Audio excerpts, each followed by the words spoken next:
नमस्कार, स्वागत है आप सबका न्यूज रूम लाइव में और मैं हूं आपके साथ चितवन शर्मा। और इस न्यूज रूम लाइव में मेरे साथ है मेरी सहयोगी रूपाली शर्मा।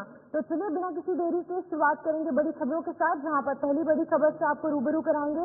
राज्यसभा में संविधान पर चर्चा का आज पहला दिन है और लगातार इस पर कार्रवाई हो रही है। निर्मला सीतारमण चर्चा की शुरुआत कर सकती है, इस तरीके की खबरें हैं। विपक्ष की ओर से खड़गे समेत कई जो नेता हैं वो यहाँ पर शामिल होंगे। लोकसभा में एक देश एक चुनाव बिल जो है वो अब चल चुका है। बड़ी खबर, राज्यसभा में संविधान पर चर्चा का आज पहला दिन है और निर्मला सीतारमण जो कि वित्त मंत्री है वो इस पूरी चर्चा की शुरुआत कर सकती हैं। विपक्ष की बात करेंगे और खड़गे की बात करेंगे तो उनके द्वारा तमाम नेताओं के द्वारा यहाँ पर जो है अपने वक्ता द्वारा थॉट्स रखे जाएंगे। लेकिन इसी बीच राज्यसभा में संविधान पर चर्चा का पहला दिन है और पीएम मोदी के भाषण पर सियासी बवाल जिस तरीके से हमने देखा, उसके बाद पीएम मोदी ने कांग्रेस पर जमकर तंज कसा।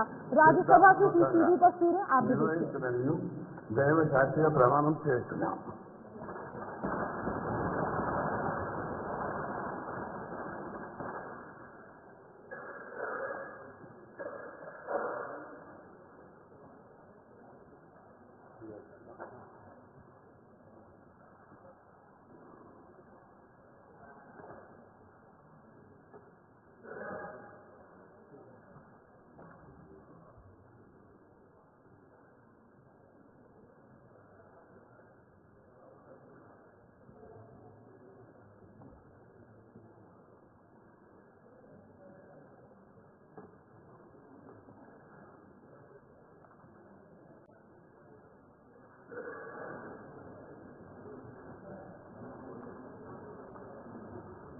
हरियाणा श्रीमती रेखा शर्मा।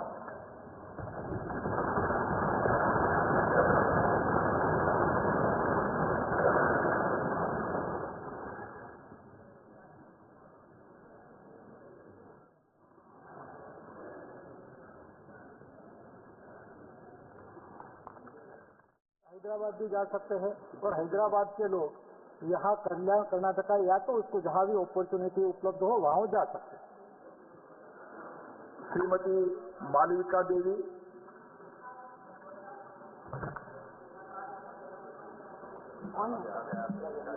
हाँ बोलिए। Sir, what are the schemes being given and the steps being taken to increase the opportunities for employment for the people of Kalahandi and Nuapara?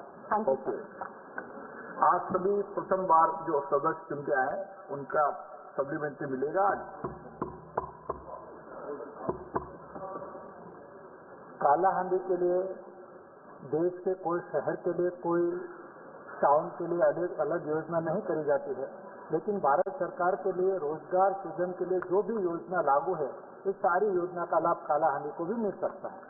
Doctor पोल सिल्वा वलवन। Question number 283। माननीय मंत्री जी, माननीय सदस्य, नहीं आपका नहीं है। Honorable Speaker, sir, I have reviewed the reply. The Honorable Minister has informed that 73.2% of all workers engaged in the non-agriculture sector were in the informal sector during the period from July 2023 to June 2024. There are several critical steps that the government needs to take to streamline the informal economy.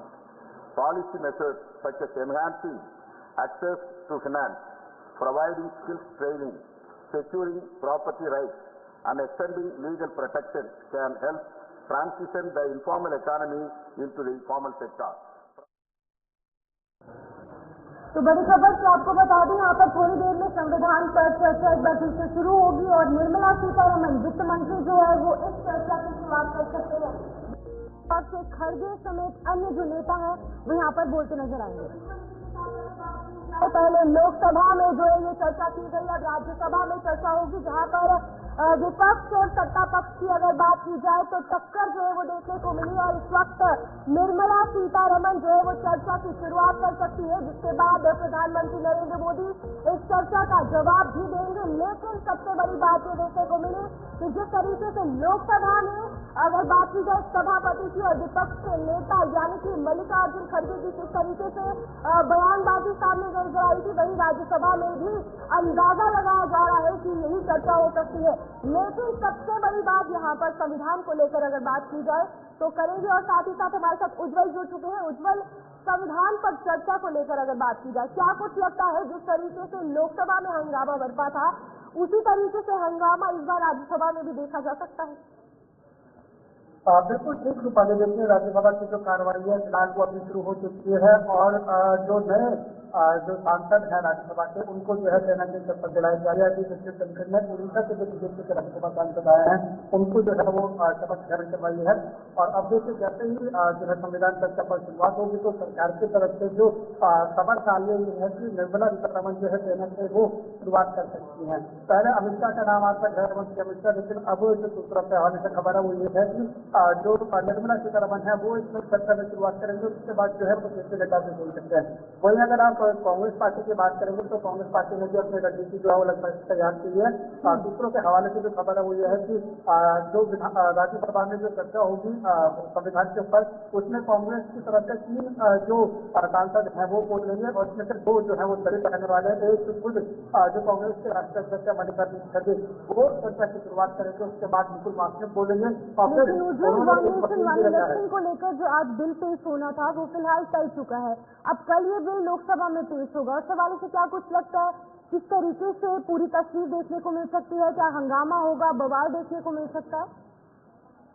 बिल्कुल simple, देखिए वो बिल्कुल अलग चीज है। 1 nation 1 election पर जो है वो बवाल जरूर बचेगा। इसलिए हो सकता है कि सरकार ने कहीं ना कहीं जो है इसको अपने जो सत्ते वाले लोकसभा सत्ते वाले की जो दूसरी आगे एजेंडा है उसको जो है वो हटा दिया गया। हालांकि शुक्रवार को ये जरूर उसमें एजेंडे में रखा गया था कि सोमवार को 1 नेशन 1 इलेक्शन जो है वो सदन के अंदर पेश होगा, लेकिन जो अपडेटेड सूची आई है उसमें से इसको हटा दिया गया। लेकिन फिर भी जो है सरकार नए मौके पर इसे लोकसभा स्पीकर की जो है परमिशन के साथ इसको सदन के पटल पर रख सकती है। एक विकल्प सरकार के पास जरूर है, लेकिन अभी जो हम बात कर रहे हैं वो जो संविधान दिवस पर जो है वो चर्चा और जो है लगातार हो रही है। लोकसभा में भी जो है संविधान पर चर्चा की बात सामने आ रही है तो पहले भी जिस तरीके से नेता प्रतिपक्ष राहुल गांधी की अगर बात की जाए वो लाल किताब हमेशा उनके हाथ में रहती है। और जिस तरीके से इस बार देखने को मिला कि जिस तरीके से भारतीय जनता पार्टी ने आगे बयानबाजी की, संविधान को लेकर इमरजेंसी याद दिलाई गई, कांग्रेस का कार्यकाल याद दिलाया गया, क्या कुछ लगता है राज्यसभा में किस तरीके से वो सामने आएगा? देखिए राज्यसभा में भी अगर आप देखेंगे तो जगदीप धनखड़ और मल्लिकार्जुन खड़गे के बीच में जो है वो सीट है शुक्रवार को देखने को मिलती। जिसके बाद जो है वो उसको जो राज्यसभा है 16 दिसंबर तक के लिए आज तक के लिए जो है वो स्थगित कर दिया गया था। अगर आप लोकसभा में देखेंगे तो लोकसभा में भी लगातार जो है वो राहुल गांधी सरकार के ऊपर जो है वो सवाल खड़े करते हुए दिखाई दे रहे थे। हालांकि अगर आप एनडीए के सांसदों की बात करेंगे तो एनडीए के जो सांसद हैं वो कहीं ना कहीं जो है इमरजेंसी का जो कांग्रेस का दौर रहा है उस काल को जो है कहीं ना कहीं सदन के अंदर उठाते हुए दिखाई दिए। अब लेकिन देखिए लोकसभा में जो संविधान के ऊपर चर्चा होनी चाहिए वो पूरी हो चुकी है। अब राज्यसभा में आज से 2 दिन के लिए जो है ये जो चर्चा है वो शुरू होगी और आज देखिए शुरुआत निर्मला सीतारमण करेंगे और उसके बाद जो है जेपी नड्डा बोलेंगे और हो सकता है प्रधानमंत्री नरेंद्र मोदी भी कल जो है लोकसभा की अगर बात की जाए तो यहाँ पर प्रियंका गांधी ने वायनाड का जिस तरीके से मुद्दा उठाया, क्या कुछ लगता है अब राज्यसभा में कौन से ऐसे मुद्दे होंगे जो सामने आएंगे इस बार? प्रियंका गांधी वाड्रा लगा जी बताइएगा। प्रियंका गांधी वाड्रा बताइए। प्रियंका गांधी वाड्रा के लिए अगर आप बात करेंगे तो प्रियंका गांधी वाड्रा का पहला भाषण था संसद में जब संविधान के ऊपर चर्चा हो रही थी और वो लोकसभा जो सीट जीत कर आई है वो वायनाड से सीट जीत कर आए हैं। तो उन्होंने वहां का जो मुद्दा है कहीं ना कहीं जोरों शोरों से उठाया है। और अब आप राज्यसभा की बात करेंगे तो राज्यसभा में देखना होगा कि तमाम विपक्षी सांसदों की क्या रणनीति रहने वाली है। क्योंकि देखिए विपक्षी सांसद जो है वो लगातार चाहे वो प्रधानमंत्री नरेंद्र मोदी का अडानी की जो रिश्ते की बात हो वो लगातार कहीं ना कहीं जो है विपक्ष के सांसद उठाकर दिखाई देते हैं। जबकि पैकेज जो है वो सदन के अंदर आया जाता है। और अब देखिए जो राज्यसभा की जो कार्रवाई है वो शुरू हो चुकी है और जब चर्चा शुरू होगी तो इसमें देखना होगा कि किस तरीके से तमाम जो विपक्ष के सांसद है उसमें कांग्रेस के सांसदों या गठबंधन के जितने भी सांसदों वो क्या अपना रुख अपनाते हैं, किस तरीके से सरकार को भेजते हैं। उज्जवल कुमार यहाँ पर अपडेट कर रहे थे किस तरीके से शीतकालीन सत्र जो है अभी फिलहाल चल रहा है और 20 दिसंबर तक ये शीतकालीन सत्र जो है वो जारी रहने वाला है। इसी बीच में हंगामे की तस्वीरें, वन नेशन वन इलेक्शन को लेकर बिल की तस्वीरें, अलग अलग चीजें हमने देखी। लेकिन इसी बीच अब यूपी विधानसभा का भी रुख करेंगे क्योंकि वहां पर भी शीतकालीन सत्र जो है वो जारी है। किस तरीके की तस्वीरें वहां पर देखने को मिल रही है, आपकी भी तस्वीरें वहां से देखिए।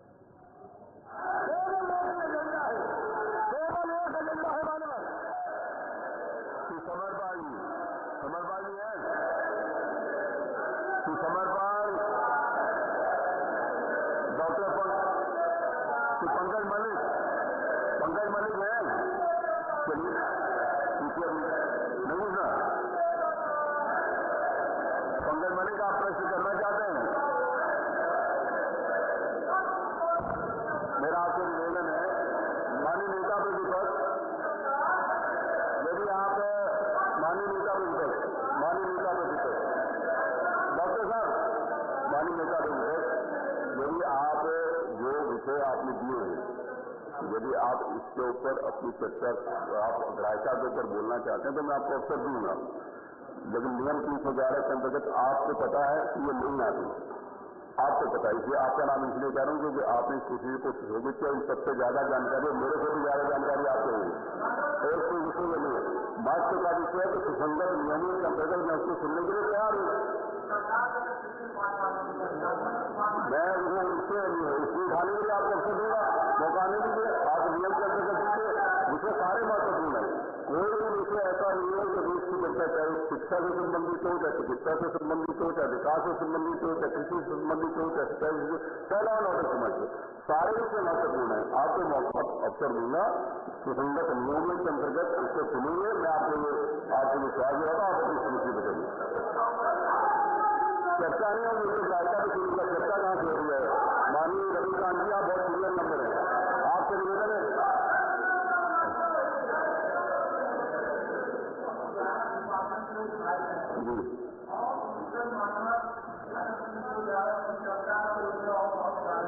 चलो मैं दूसरे नियमों के अंतर्गत सुनूंगा। आप बताइए कौन से नियम हो सकते हैं? आप जो जानते हैं मेरे को मार्गदर्शन करिए, आप मुझे बताइए, आप मैं आपसे कुछ पूछता हूँ, आपको पूछूंगा, बताइए, आप बताओ किसमें सुनिए, जिसमें आप बोलोगे जो भी सुसंगत नियम आप बताइए सुनिए।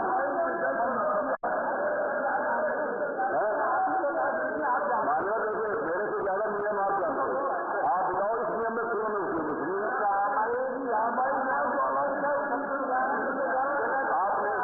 माननीय नेता प्रतिपक्ष आपने कहा कि 311 और आपको माननीय नेता प्रतिपक्ष आपने ये कहा है, सुनिए, माननीय नेता प्रतिपक्ष आपने कहा कि आपको पता है कि ये 311 में नहीं आती, अन्य किसी नियम में सुनिए।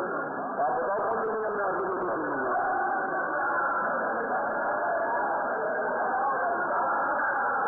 क्या? अरे आप मुझे पूरी बात तो सुनिएगा, कोई समय थोड़ी क्या हो सकता है, आप उसके बाद 2 मिनट में हो सकता है आप इतने विद्वान हो कि 2 मिनट में अपनी बात मैं देखूंगा कि आप आगे बोलो कि आधा घंटा बोलो, मैं आपको 2 में कह रहा हूँ, जितना भी रेलिवेंट होगा मैं सुनूंगा, जो भी सुसंगत होगा रेलिवेंट होगा मैं सुनूंगा। बताइए आगे की बात किसका सुनूंगा?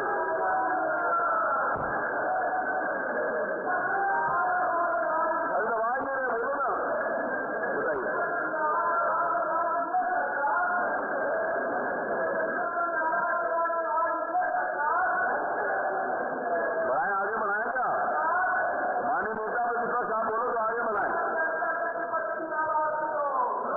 चलिए, अब अगर मैं प्रश्न बुलाने जा रहा हूं, अगर नहीं होंगे तो मैं उसको एक्शन मान के आगे की कार्रवाई बढ़ा दूंगा, अगर आप लोग नहीं इंटरेस्टेड हैं।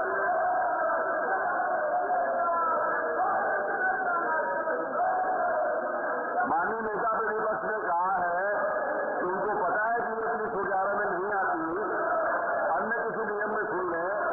माननीय नेता प्रतिपक्ष बताएं कि किस नियम में सुने, मैं उस नियम में सुनने के लिए तैयार हूं।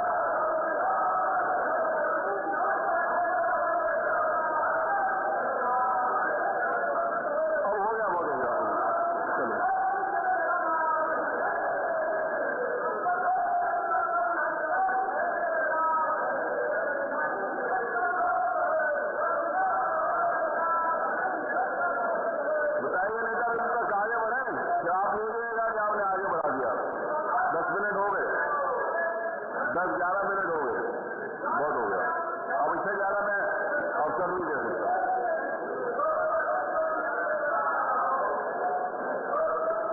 जिसमें आप बोलो उसमें सुनेंगे, जो सुसंगत नियम है उसमें सुनेंगे, जो भी आपको लगता है ये नियम है उसमें सुनेंगे।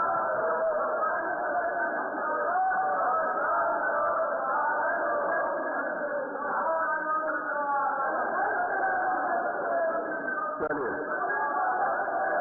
प्रश्न संख्या 1। अब मैं प्रश्न लेना शुरू कर रहा हूं।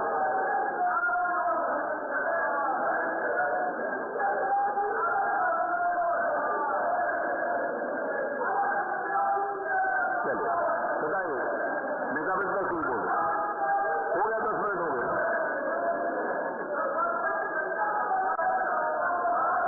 अभी चर्चा नहीं, आप पहले जायका पर बोलो।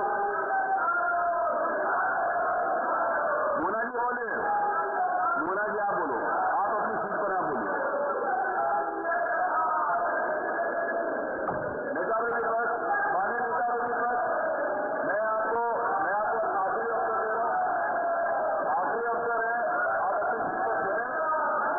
जो भी ये सुसंगत नियम है जिसमें नेता विपक्ष कहेंगे मैं उसको सुन लूंगा, जिसमें वो कहेंगे उसका सुनूंगा। चलिए वो भैया जिसमें सुनेंगे, आप इसका मतलब आप सुनाना नहीं चाहते, आप चर्चा नहीं करना चाहते। मैं फिर आगे बढ़ा रहा हूँ। ये हो गया, बहुत हो गया। नहीं, चलिए प्रश्न क्या है? तो समर पाल जी बोलेंगे। पंकज मलिक, आपने प्रश्न पूछा तो आप चलिए ना, ये उंगली यहाँ मत करिए, वहां चलिए ना। नहीं, यह उपस्थित है, ये मेरे ख्याल है उपस्थित होने के बाद भी अनुपूरक नहीं करना चाहते, इसका मतलब ये प्रश्न से उत्तर में संतुष्ट है, इसलिए इनका प्रश्न आगे बढ़े। प्रश्न संख्या 2, डॉक्टर राजनी। डॉक्टर राजनी आप पूछिए। डॉक्टर राजनी आप प्रश्न पूछिए।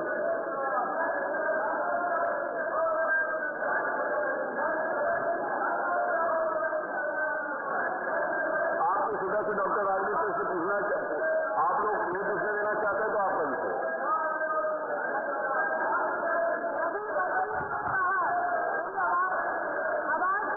आवाज आ रही है, आप पूछिए।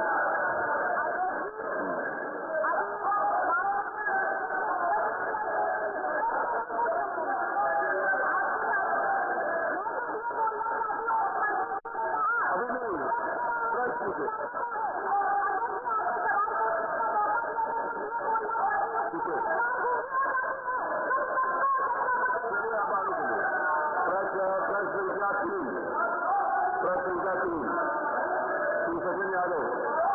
सचिन यादव नहीं पूछेंगे, ये संतुष्ट है उत्तर से, मुझे लगता है कि इससे। प्रश्न संख्या 4, स्वामी ओमवेश। स्वामी ओमवेश, स्वामी ओमवेश, आप अनुपूरक प्रश्न पूछना चाहते हैं? नहीं पूछना चाहते, इसका मतलब आप भी संतुष्ट हैं। प्रश्न संख्या 5, श्री राकेश कुमार वर्मा। श्री राकेश कुमार वर्मा, वो भी नहीं पूछना चाहते। Doctor R K. Verma. Doctor R K. Verma, आप कितने महत्वपूर्ण विषयों के ऊपर भी चर्चा नहीं करना चाहते, इसका मतलब यह है कि आप विधानसभा के अंतर्गत जो चर्चा परिचर्चा की बात करते हैं वो सिर्फ ऐसे नहीं, नॉट अलाउड। मोहम्मद फहीम इरफान। प्रश्न संख्या 6,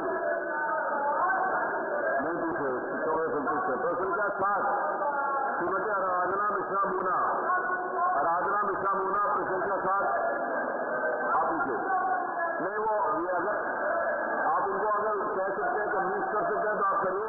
मैं पूरा एजेंडा लेकर अभी आज हाउस को समाप्त कर दूंगा समय से, मैं हाउस सर्विस नहीं करूंगा। मैं आपको ये मैं आपको अवसर दे रहा हूं कि आप बोलिए, बाद में आप यहाँ बैठेंगे और आप कहिए आपको अवसर नहीं मिला, तो अवसर नहीं है। पूरा प्रदेश देख रहा है कि आपको अवसर है। मैंने आप कई बार निवेदन किया है कि मैंने कई बार, एक बार नहीं 10 बार निवेदन किया है कि आप चलिए अपनी सीटों पर। अगर नेता पे विपक्ष, आप संपूर्ण विपक्ष के नेता हैं और विपक्ष के नेता के रूप में एक नेता कांग्रेस जो विपक्ष के नेता है वो बोलना चाहते हैं, तो आप अपना तो संरक्षण कर ही नहीं रहे, उनका भी संरक्षण नहीं कर रहे। तो नेता पर विपक्ष की जिम्मेवारी है कि अपने राजनीतिक दल के साथ साथ अन्य जो विपक्ष के दल है उनका भी संरक्षण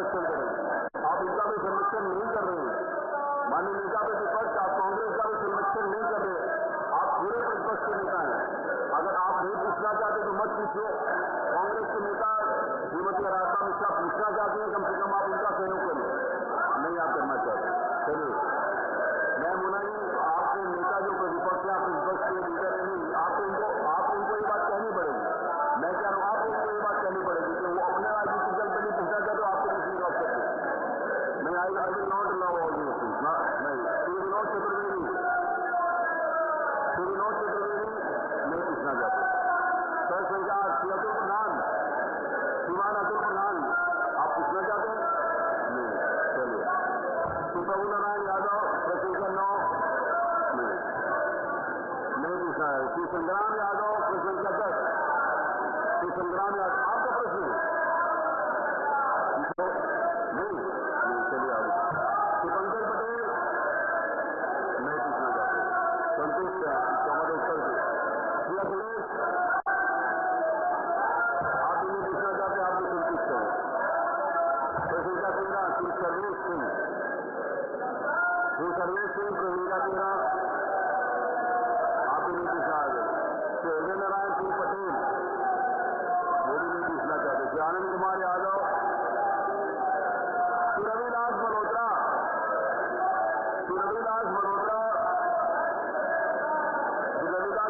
बहुत पुराने और वरिष्ठ सदस्य हैं, 1989 से विधानसभा में आ रहे हैं। आप अगर प्रश्न आपने लगाया पूछना चाहते हैं तो आप पूछ सकते हैं।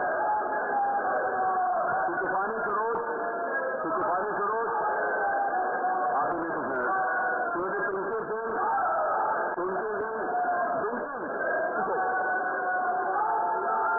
चलो जैसे वो कितना आरोप लगा रहे हैं आपके ऊपर कि आप लोग उनको पूछने नहीं दे रहे। पिंकी जी ने बहुत अच्छा किया। श्री पल्लवी पटेल, पूछिए। डॉक्टर पल्लवी पटेल,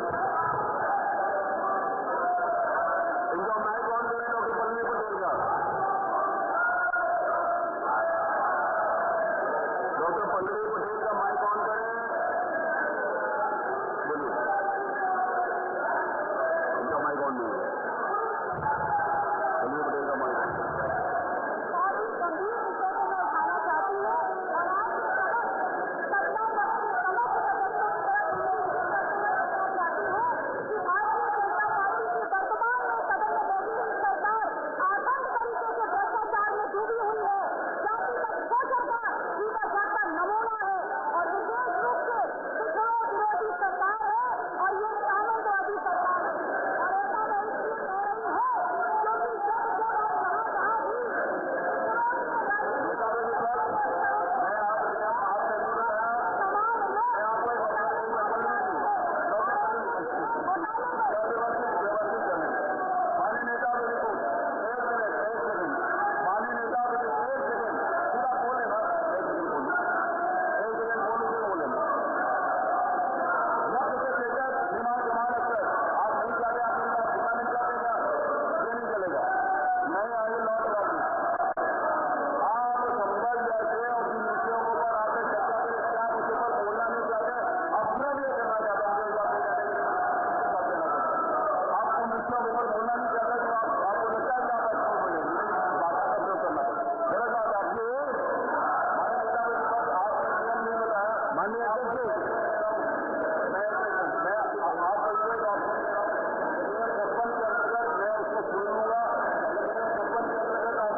शीतकालीन सत्र जो है वो चल रहा है और किस तरीके से विपक्ष का हंगामा दिख रहा है वो भी साफ तौर पर तस्वीरों में देखा जा सकता है, जहां पर संबल मुद्दे को लेकर अगर बात की जाए तो लगातार विधानसभा में बवाल खड़ा करती हुई नजर आ रही है विपक्ष। चलिए ब्रेक के बाद लौटते हैं।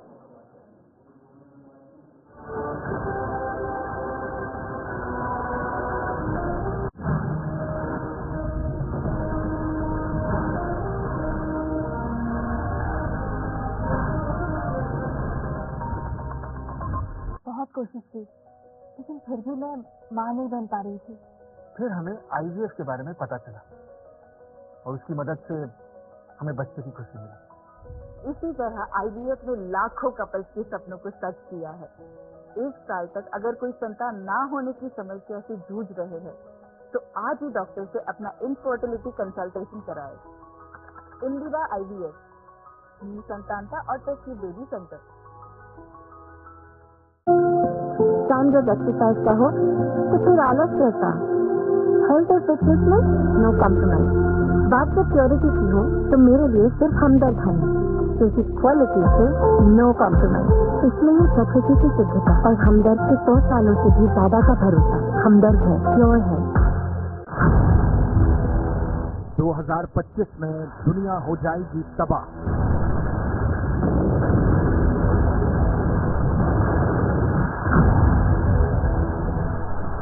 बच्चे की अवस्था होगा मुकम्मल तौर तबाह।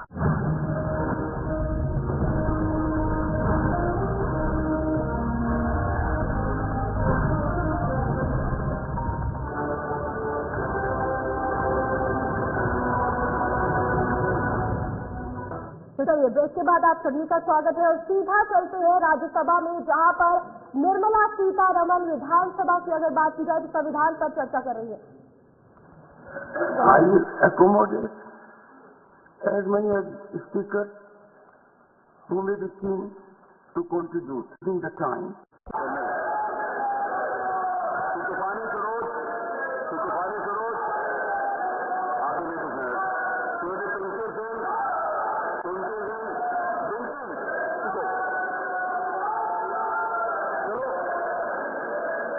देखिए वो कितना आरोप लगा रहे हैं आपके ऊपर कि आप लोग उनको पूछने नहीं दे रहे। पिंकी जी ने बहुत अच्छा किया। श्री पल्लवी पटेल, पूछिए। डॉक्टर पल्लवी पटेल, इनका माइक ऑन करें। डॉक्टर पल्लवी पटेल का, डॉक्टर पल्लवी पटेल का माइक ऑन करें। बोलिए, इनका माइक ऑन नहीं है। पल्लवी पटेल का माइक ऑन।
शीतकालीन सत्र जो है वो चल रहा है और किस तरीके से विपक्ष का हंगामा दिख रहा है वो भी साफ तौर पर तस्वीरों में देखा जा सकता है, जहां पर संबल मुद्दे को लेकर अगर बात की जाए तो लगातार विधानसभा में बवाल खड़ा करती हुई नजर आ रही है विपक्ष। चलिए ब्रेक के बाद लौटते हैं।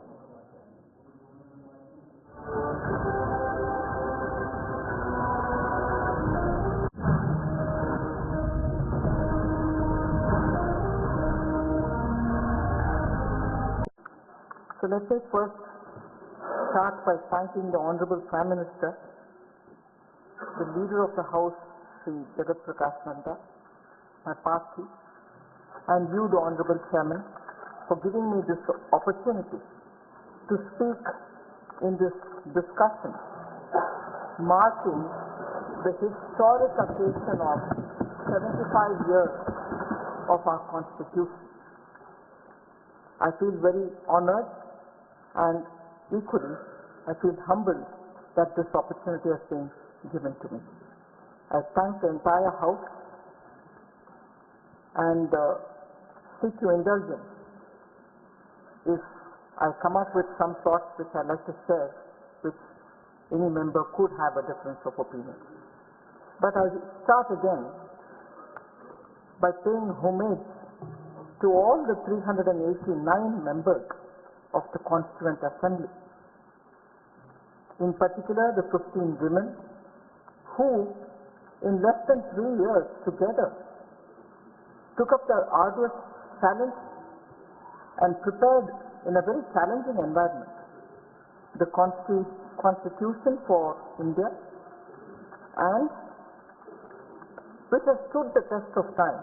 Until today, we are extremely proud of the way India's democracy is growing. As we mark the 75th year of our Constitution, sir, it is time, I would think, to reaffirm our commitment to build India, that is Bharat, that shall uphold the spirit enshrined in this sacred document. So with those words, I get into telling about the journey that these 75 years have seen of our Indian Constitution, and also to say why India's Constitution and India today stands out in a very separate league of its own.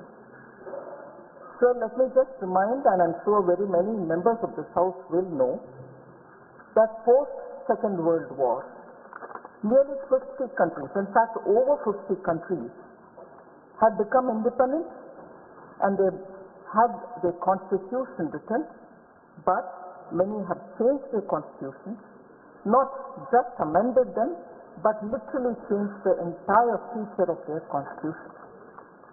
But our constitution has stood the test of time, of course yielded itself to very many amendments, and here therefore I would like to have a few words of what Constitution India expert Dr. Subhash Kashyap had to say. While many constitutions of nations framed after the Second World War have floundered and gone into oblivion, our Constitution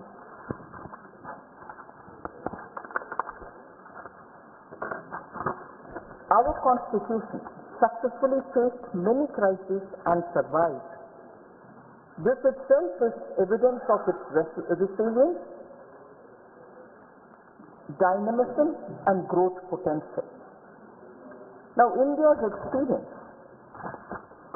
has shown that our Constitution remains robust, yielding to several amendments, as I said, which were the need of the hour. And Dr. B.R. Ambedkar, the chairman of the drafting committee, had said, and I quote, "I feel, however good a constitution may be, it is sure to turn out bad because those who are called to work it happen to be a bad lot. However bad a constitution may be, it may turn out to be good if those who are called to work it happen to be a good lot." Unquote. These are words of Dr. B.R. Ambedkar. And in this background, therefore, with those words right afresh in our minds, I'd like to discuss about how in the last 7 decades, the living document that our Constitution is has faced very many amendments. And while looking at those amendments, I'd like to have a touchstone of 4 different elements One, has the social intent behind any amendment been genuine? And therefore the outcome has been genuine? That's one test I would like to place any amendment on the testing board.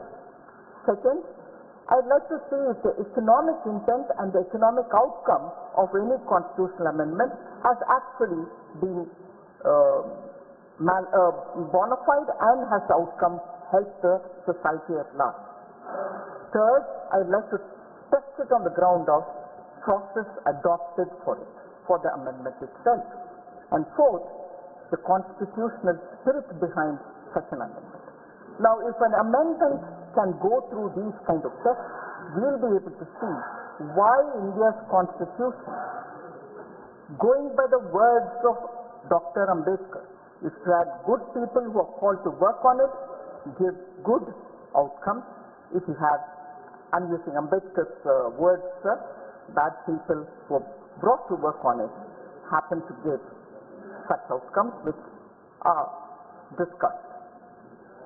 So if I move to talking about those amendments which have gone through these four tests, we will be able to see how the intent and the outcome are justifiable and people in the history books do write about them. Sequentially, because it is the first ever amendment, I'd like to take about the first Constitutional Amendment Act of 1951. So it's been said, and Honorable Prime Minister, while talking in the Lok Sabha, also referred to the fact that there was an interim government in place between 1947 August 15th. The interim government was there before that as well.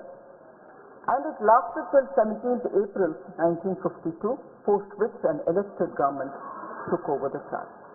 But during 1951, when the amendment for the first Constitutional Amendment Act was passed, it was an interim government and not elected government of India post 1947. Now, this was enacted therefore within a year of the commencement of the Constitution. It's worth remembering. In fact, on the issues related to the amendment, or which triggered the amendment itself, which is the freedom of speech and expression, the amendment added 3 more heads to Article 19(2), saying public order could be a cause to restrict freedom of speech, friendly relations with foreign states could be a cause to restrict freedom of speech, or incitement to an offence could also be a cause. These were amendments brought in the first Constitutional Amendment. So the Supreme Court of India, even in 1950, 1 year before this amendment, had passed 2 landmark judgments that paved the way for freedom of press under Article 19(1)(a). The Supreme Court had ruled in favor of the Communist magazine. तो आप साफ तौर से तस्वीरें देख रहे थे जहां पर कि निर्मला सीतारमण जो कि वित्त मंत्री है वो संविधान पर चर्चा करती नजर आ रही थी। अब सीधे चलेंगे उत्तर प्रदेश के संबल में जहां पर एक कुएं की खुदाई हो रही है और उस कुएं के अंदर से 2 खंडित मूर्तियां जो है वो मिली हैं। बता दें कि कुएं की खुदाई के दौरान ये बड़ा खुलासा निकलकर सामने आया और कुएं की खुदाई के दौरान मंदिर से 2 जो खंडित मूर्तियां हैं वो यहाँ पर प्राप्त हुई हैं। अब किस तरीके से कार्रवाई होगी वो देखने वाली बात होगी, लेकिन जो संबल मामला है वो गर्माता जा रहा है और लगातार बड़ी खबरें, बड़ी अपडेट्स यहाँ पर निकलकर सामने आ रही हैं। कुएं की खुदाई, वहाँ पर लगातार कार्रवाई हो रही है। तस्वीरें आपके सामने, ये वही मूर्तियां हैं जो कि एक कुएं के अंदर से खुदाई के दौरान मिली हैं। अब कुएं की खुदाई के दौरान ये पूरा का पूरा खुलासा निकलकर सामने आया जहाँ पर संबल में कार्रवाई अब सभी एजेंसी द्वारा तेज कर दी गई है। तो बिल्कुल इसी के साथ अगर संबल की बात की जाए तो कुछ दिन पहले जब अतिक्रमण पर कार्रवाई की गई तो एक जगह से जो है वन मंदिर मिला जिसके अंदर हनुमान मंदिर और साथ ही साथ शिव की मूर्ति मिली और वहाँ पर कल पूजा अर्चना भी की गई और उसके बाद साथ में एक कुआं था जहाँ पर खुदाई की गई और उस कुएं में से 2 खंडित मूर्तियां निकलना ये भी एक बड़ी बात सामने आती है, क्योंकि जिस तरीके से 46 साल उस मंदिर को बंद हुए पड़ा था और साथ ही साथ अब जो है वहाँ पर आरती शुरू कर दी गई थी, तो लोगों के सेंटिमेंट और आस्था जो है वो जुड़ती हुई नजर आ रही थी। लेकिन ये प्रशासन द्वारा कहा गया था कि अतिक्रमण की कार्रवाई जो है उसे हटाने के लिए जो कार्रवाई की जा रही है वो नहीं रुकेगी और फिर से ये देखने को मिला कि जिस कुएं की खुदाई की जा रही थी उसमें से 2 मूर्तियां जो है वो मंदिर की मिली है। कल पूजा अर्चना शुरू हुई, लोग जो है वहाँ पर पहुंचे, श्रद्धा जो है वहाँ पर देखने को मिली और काफी ज्यादा सेंटिमेंट सब लोगों के जुटे हुए इस मंदिर से नजर आ रहे हैं, जहाँ कल पूजा अर्चना के दौरान ही भगवा झंडा जो है इस मंदिर के ऊपर लगा दिया था और संबल में फिर से जिस तरीके से ये खबर निकलकर सामने आ रही है कि वही जो पास में कुआं था उसमें से खंडित मूर्ति निकल रही है, तो अब ये सवाल कहीं ना कहीं खड़ा भी होता हुआ नजर आ रहा है कि आखिरकार कहाँ, क्यों और कब, क्योंकि लगातार ये बंद पड़े दरवाजों के अंदर से जो राज निकल रहा है, जिस तरीके से हिंदू मंदिर निकलना, ये भी एक बड़ा सवाल खड़ा करता है।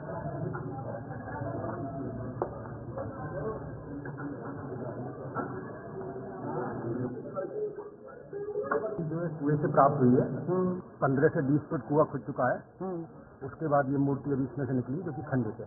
इसका ऊपर से सिर जो है चेहरा टूटा हुआ है। कौन सी प्रतिमा की? पार्वती जी की मूर्ति प्रतीत होती है।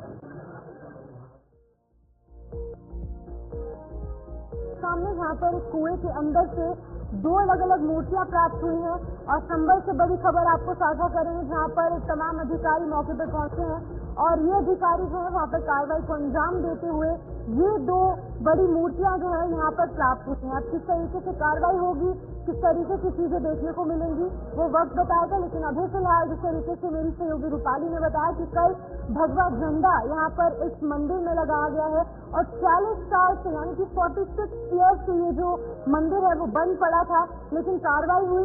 इस कार्रवाई के दौरान मंदिर के कुछ अवशेष यहाँ पर प्राप्त हुए और मंदिर के अवशेष प्राप्त होने के बाद एक बार फिर से यहाँ पर आरती और पूजा अर्चना इस संबल के मंदिर में शुरू हो चुकी है। फिलहाल बड़ी खबर यह है कि यूपी के संबल में जिस तरीके से कार्रवाई हो रही थी और इस कार्रवाई के दौरान एक बड़ा खुलासा हुआ है। खुलासा क्या है, तस्वीरें आपके सामने है। 2 मूर्तियां यहाँ पर जो है खंडित मूर्तियां यहाँ पर प्राप्त हुई हैं। कुएं के अंदर जो है वो खुदाई हो रही थी और इस खुदाई के दौरान 2 मूर्तियां यहाँ पर इन अधिकारियों के हाथ लगी हैं। तो हमारे साथ विजेंद्र सिंह ज्वाइन कर चुके हैं सीधे संबल से, ग्राउंड जीरो से। विजेंद्र, एक और बड़ा खुलासा संबल मामले में सामने आया है, 2 मूर्तियां यहाँ पर प्राप्त हुई हैं, पूरी जानकारी दीजिएगा। विजेंद्र, आप सुन पा रहे हैं? तो चलिए, विजेंद्र तक आवाज नहीं पहुंच पा रही, लेकिन फिलहाल तस्वीरों में आप देख सकते हैं कि वहाँ पर कार्रवाई हो रही थी संबल में। इस दौरान 2 मूर्तियां, खंडित मूर्तियां यहाँ पर प्राप्त हुई हैं, लेकिन अभी फिलहाल बात करेंगे तो वहाँ पर पूजा अर्चना शुरू हो चुकी है। जो लोगों की आस्था है वो इस मंदिर से और ज्यादा जुड़ती नजर आ रही है, क्योंकि संबल का ये मामला जो है वो लगातार गर्माता नजर आ रहा है। 24 नवंबर का वो दिन था जब यहाँ पर संबल का मामला गर्माता नजर आया, वहाँ पर हिंसा हुई और कुछ अतिक्रमण हटाओ अभियान के तहत वहाँ पर कार्रवाई हो रही थी और इन तमाम चीजों को लेकर अब लगातार कार्रवाइयां तेज हो चुकी हैं। एक समिति का गठन किया गया, जो समिति जो है पूरी रिपोर्ट जो है वो सौंपेगी, लेकिन अभी फिलहाल एक और बड़ी खबर, एक नया अपडेट सामने आया है।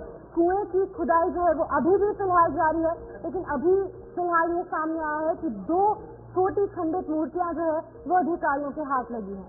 तो बिल्कुल साफ तौर पर तस्वीरें आपके सामने है और संबल से लाइव अपडेट्स आपको दे रहे थे, जहां पर आपको बता दें मंदिर परिसर के पास ही जो है वो कुएं से 2 मूर्तियां मिली है और ये कहा जा रहा है कि पहली मूर्ति जो है माँ पार्वती की मिली है और दूसरी मूर्ति जो है गणेश भगवान की मिली है। तो साफ तौर पर आप देख सकते हैं कि जहाँ हनुमान मंदिर है, एक तरफ शिव की मूर्ति मिली है और आज कुएं में से माँ पार्वती और गणेश जी की भी मूर्ति मिली है। तो ये एक बड़ा सवाल है। विजेंद्र हमारे साथ से जुड़ चुके हैं। विजेंद्र, बताइएगा, ये 2 मूर्तियां मिलना, एक तरफ लोगों के सेंटिमेंट उस मंदिर से जुड़ रहे हैं जो 46 साल से बंद था और अतिक्रमण के बाद, खुदाई के बाद नई मूर्तियां मिल रही है, क्या कुछ कहेंगे?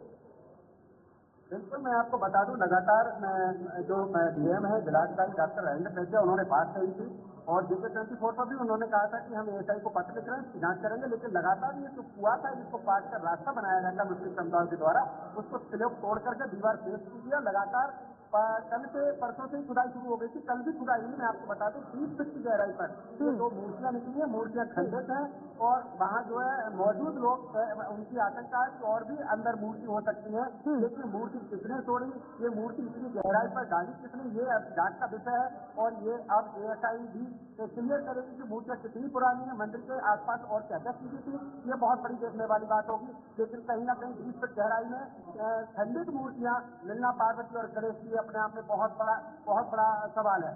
लेकिन विजेंद्र, जो पुलिस कार्रवाई कर रही थी, जो उपद्रवियों के खिलाफ कार्रवाई हो रही थी, हिंसा मामले में कार्रवाई हो रही थी, समिति का गठन किया गया था, वो कार्रवाई कहाँ तक पहुंची है फिलहाल?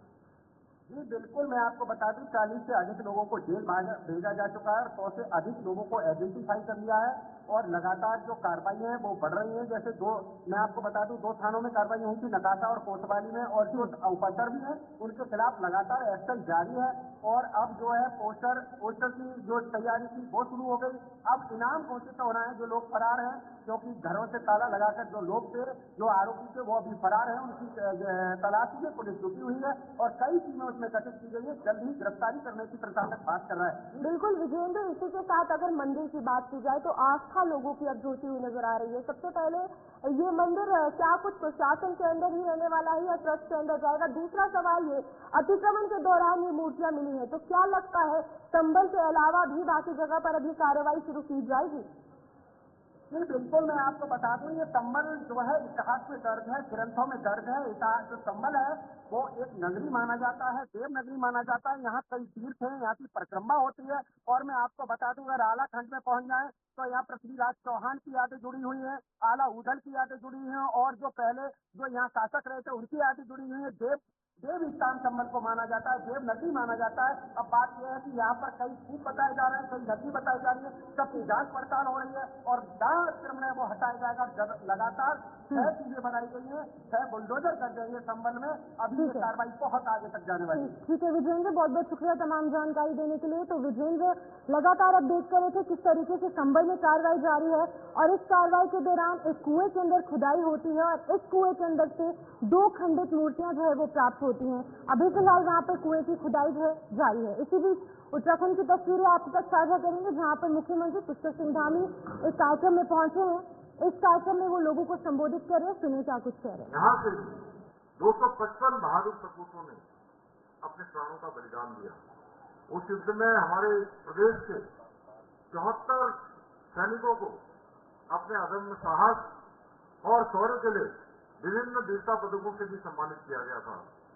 ऐसे वीर बलिदानियों की अमर गाथाएं आज भी हमारे युवाओं में शक्ति और प्रेरणा का संचार करती हैं।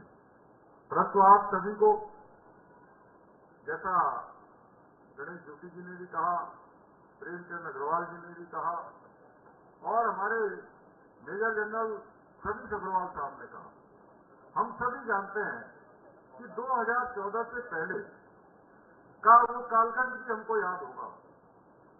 हम सब स्मरण करेंगे, 10 साल पहले जाएंगे तो हमको हर प्रकार से दिखाई देगा कि सेना के शौर्य को भी राजनीतिक चश्मे से आंकने का प्रयास किया जाता था और सेना के सामने जब दुश्मन हमला करते थे उनको उस हमले का जवाब देने के लिए, दुश्मनों से लड़ने के लिए आदेश देना पड़ता था और सेना के जवानों के साथ वहां पर दूसरी तरफ से गोलियां आती रहती थी, हमले होते रहते थे। लेकिन भाइयों बहनों, प्रधानमंत्री मोदी जी के बनने के बाद जो सबसे बड़ा परिवर्तन हुआ 2014 के बाद, उन्होंने कहा कि जब देश की सेनाएं युद्ध करती हैं तो उस समय कोई आदेश की आवश्यकता नहीं है। उस समय उनकी जो बंदूकें होती हैं, उनकी तोपें होती हैं, वो अपना काम करें, उसमें किसी आदेश की कोई आवश्यकता नहीं है। इसीलिए हमारी सेना का मनोबल बढ़ा और आज हमारी सेना गोलियों का जवाब गोलों से देने का काम करती है, तोपों से देने का काम करती है। चाहे आज कोई घटना हो, हमारे सैनिकों का हौसला बुलंद है।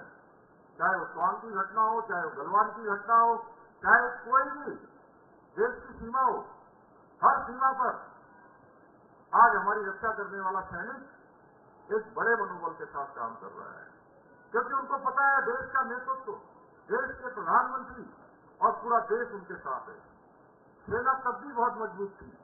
हमारी सेना दुनिया की सबसे शक्तिशाली सेनाओं में से हमेशा रही है, सबसे पराक्रमी सेनाओं में से रही है, लेकिन कुछ कारणों से, नेतृत्वों के कारणों से लगातार सेना को जो उनके सामान दिए जाने चाहिए थे, उनकी सुविधाएं दी जानी चाहिए थी, उन सबको उस प्रकार से आंका नहीं गया, उस प्रकार से उनके साथ न्याय नहीं हुआ। इस प्रकार से लगातार सेना के मनोबल को गिराने का काम पहले की सरकारें करती थी। भाइयों बहनों, ये मोदी जी की सरकार है कि 2014 में आने के बाद सबसे पहले वन रैंक और वन पेंशन लागू करने का काम प्रधानमंत्री मोदी जी की सरकार ने किया है। आज प्रधानमंत्री मोदी जी के नेतृत्व में भारतीय सेना के सर्वोच्च पराक्रम को और उसके बलिदान को सम्मान देने का काम मोदी जी के नेतृत्व में हो रहा है। आज भारतीय सेना प्रत्येक क्षेत्र में सशक्त और आत्मनिर्भर बनने की दिशा में भारत की सरकार भी लगातार उनका प्रोत्साहन कर रही है, लगातार योजनाएं बना रही है, नीतियां बना रही है। अभी मेजर सभरवाल साहब ने बहुत अच्छी बात कही कि आज भारत आत्मनिर्भर बन रहा है और एक समय में बहुत बड़ी धनराशि हमारे देश की हथियार खरीदने में, रक्षा के उपकरण खरीदने में हमारी खर्च हो जाया करती थी, लेकिन आज भारत दुनिया का हथियारों का एक बड़ा निर्यातक देश बन रहा है, क्योंकि आज इस प्रकार की नीतियां बन रही है और विभिन्न देशों को रक्षा सामग्री से विस्तार करने में आज नए नए कीर्तिमान स्थापित हो रहे हैं। अभी आपने सुना, भाइयों बहनों, आदरणीय मोदी जी के मार्गदर्शन में सैनिकों और उसके परिवारों के लिए हम भी लगातार समर्पित भाव से काम कर रहे हैं और हम प्रतिबद्ध हैं। हमारी सरकार ने जहां एक और सैनिकों और उनके आश्रितों को मिलने वाली अनुदान राशि को बढ़ाने का काम किया, वहीं सैनिकों के आश्रितों को राज्य सरकार के अधीन आने वाली नौकरियों में भी वरीयता के आधार पर नौकरी देने का निर्णय किया है। जो भी आवेदन आ रहे हैं, जो भी कठिनाइयां हैं, हमने जिलाधिकारियों को भी अपने अपने स्तर से इस पर काम करने के लिए पहले ही उनको निर्देश दे दिए गए हैं। साथ ही हमने वीरता पदक से सम्मानित सैनिकों को मिलने वाली एक मुश्त अनुदान राशि में भी बढ़ोतरी की है, ताकि हमारे वीरों के साहस और उनके बलिदान को यथाउचित सम्मान किया जा सके। इसके साथ ही हमने यह भी निर्णय लिया कि अनुदान राशि को लेकर परिवारों में अक्सर बहुत प्रकार की तो आप पुष्कर सिंह धामी को सुन रहे थे, जहां पर कि विजय दिवस श्रद्धांजलि समारोह में सीएम पुष्कर सिंह धामी पहुंचे थे। अब सीधी तस्वीरें छत्तीसगढ़ के जगदलपुर से दिखाएंगे, जहां पर मुख्यमंत्री विष्णुदेव साय द्वारा अमर शहीदों को श्रद्धांजलि समारोह के लिए एक आयोजन किया गया है। उस समारोह में पहुंचे हैं, क्या कुछ कह रहे हैं सुनिए।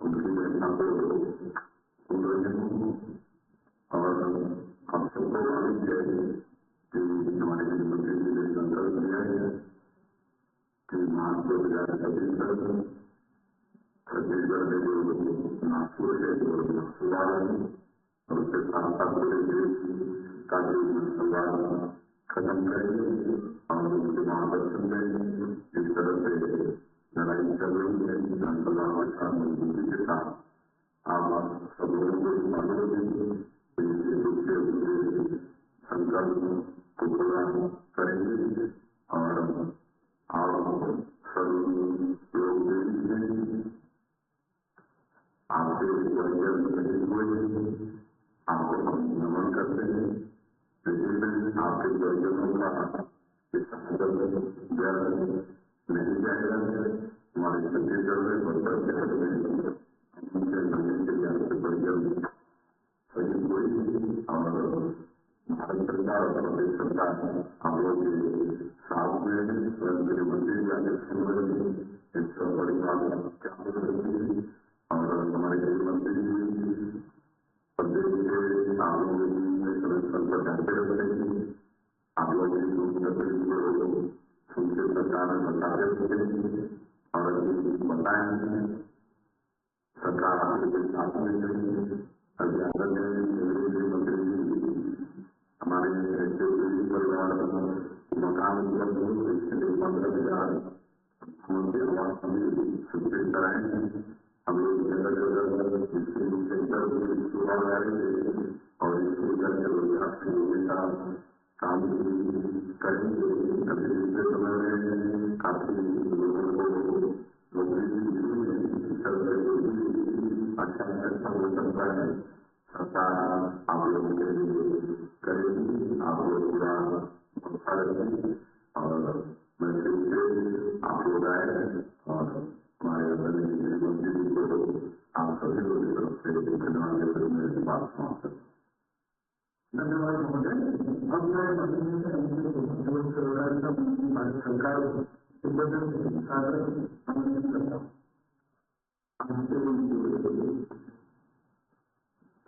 कार्यक्रम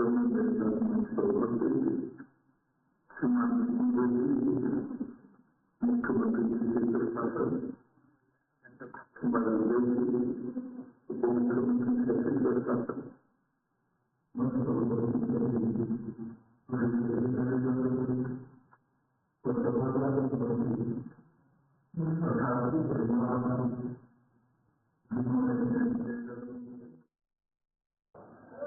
तो बिल्कुल आपने देखा कि जहां पर छत्तीसगढ़ में जगदलपुर में गृह मंत्री अमित शाह भी पहुंचे हैं और कार्यक्रम में मौजूद। छत्तीसगढ़ के 3 दिन के दौरे पर गृह मंत्री अमित शाह है, जहां पर अलग अलग कार्यक्रम में वो शामिल होंगे। और उसके बाद नक्सलगढ़ की अगर बात की जाए तो खास तौर पर ये पहले गृह मंत्री है जो वहां पर रहने के लिए 3 दिन गए हैं। फिलहाल न्यूज रूम लाइव में इतना ही। मुझे और मेरी सहयोगी को दीजिए इजाजत। नमस्कार।